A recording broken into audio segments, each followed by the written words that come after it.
Hello, thank you for joining with me. We're in A Course in Miracles workbook for students, and today I am reading Lesson 23. If you would like to close your eyes and join me in prayer. Dear Father, if left to my own devices, my perception will be skewed.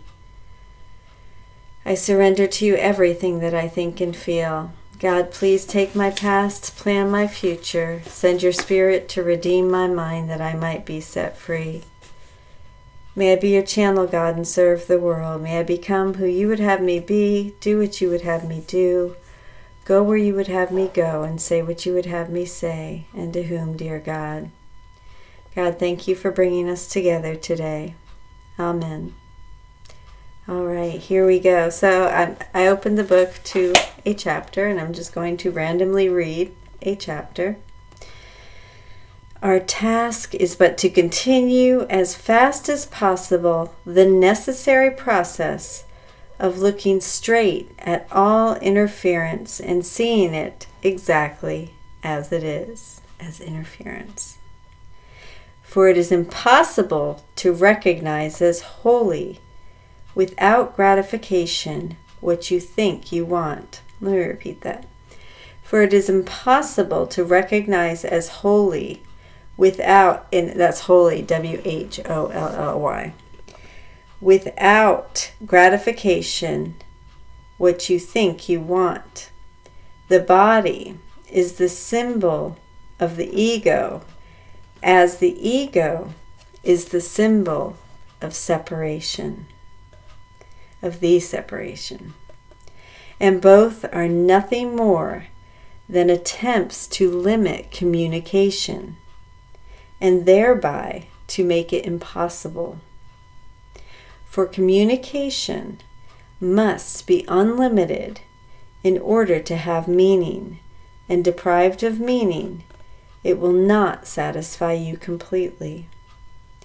Yet it remains the only means by which you can establish real relationships which have no limits, having been established by God.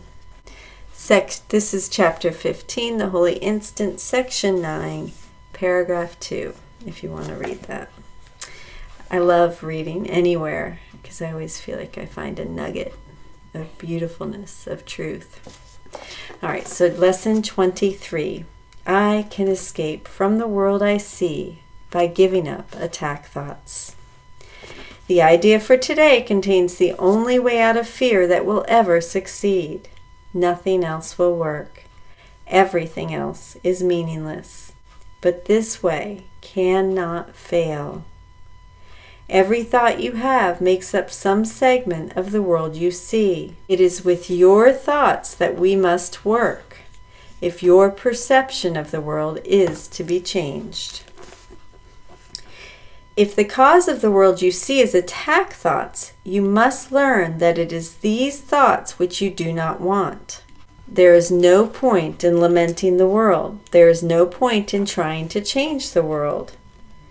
It is incapable of change because it is merely an effect. But there is indeed a point in changing your thoughts about the world. Here you are changing the cause. The effect will change automatically. The world you see is a vengeful world, and everything in it is a symbol of vengeance.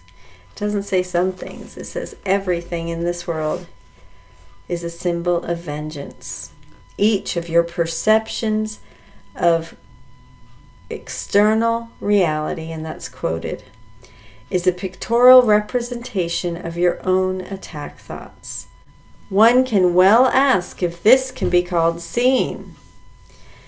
Is not fantasy a better word for such a process, and hallucination a more appropriate term for the result? You see the world that you have made, but you do not see yourself as the image maker. You cannot be saved from the world, but you can escape its cause.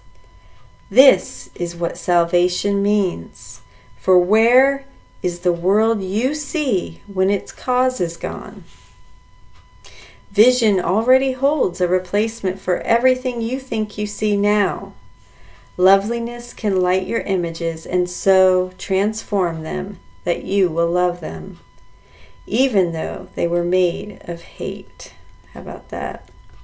Loveliness can light your images and so transform them that you will love them, even though they were made of hate.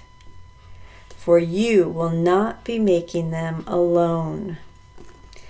Can I get an amen? The idea for today introduces the thought that you are not trapped in the world you see because its cause can be changed. Is that not like such relief? This change requires first that the cause be identified and then let go so that it can be replaced. The first 2 steps in this process require your cooperation. The final one does not. Your images have already been replaced. By taking the first 2 steps, you will see that this is so. Besides using it throughout the day, as the need arises, 5 practice periods are required in applying today's idea. As you look about you, repeat the idea slowly to yourself first, and then close your eyes and devote about a minute to searching your mind for as many attack thoughts as occur to you. As each one crosses your mind, say, "I can escape from the world I see by giving up attack thoughts about," and then fill in the blank. Hold each attack thought in mind as you say this, and then dismiss that thought and go on to the next. In the practice periods, be sure to include both your thoughts of attacking and of being attacked. Their effects are exactly the same because they are exactly the same. You do not recognize this as yet, and you are asked at this time only to treat them as the same in today's practice periods. We are still at the stage of identifying the cause of the world you see. When you finally learn that thoughts of attack and of being attacked are not different, you will be ready to let the cause go.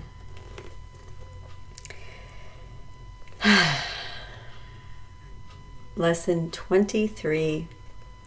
I can escape the world I see by giving up attack thoughts.